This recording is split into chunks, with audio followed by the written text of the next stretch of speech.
ఇంకెప్పుడు కూడా దేవుని మందిరానికి వస్తున్నప్పుడు లెక్కలేసుకోమా. పెట్రోల్కి ఎంత ఖర్చు అవుతుంది, ట్రైన్కి ఎంత ఖర్చు అవుతుంది, బస్సుకి ఎంత ఖర్చు అవుతుంది, ఆటోకి ఎంత ఖర్చు అవుతుంది. వినో, నిన్ను నన్ను ప్రేమించిన పుణ్యానికి దేవుడు ఏం విడిచిపెట్టి వచ్చాడో తెలుసా? పరలోకాన్ని విడిచిపెట్టి వచ్చాడు.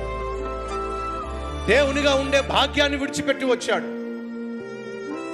కోటాను కోట్ల దూతల చేత నిత్యమో పొగడబడుతున్న, గణపరచబడుతున్న భాగ్యాన్ని విడిచిపెట్టి వచ్చాడు. ఎంత దూరం వచ్చాడు? పరలోకాన్ని విడిచిపెట్టి పాపిష్టి మనుషులమైన మన కోసం ఈ భూమి మీదకు వచ్చాడు. ఎందుకని? నిన్ను ప్రేమించాడు కాబట్టి. ఆయన రావడానికి నిన్ను ప్రేమించిన పుణ్యానికి చెల్లించిన వేళ ఎంతో తెలుసా? తన ప్రాణాన్ని నీ కోసం దారిపోశాడు.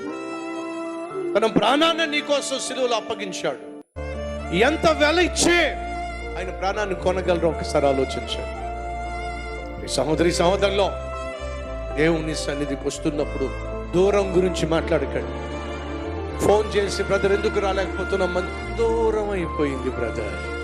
దూరం మందిరం కాదు అయ్యిందే, నువ్వు దేవునికి దూరం అయ్యావు కాబట్టి అది నీకు దూరంగా అనిపిస్తుంది.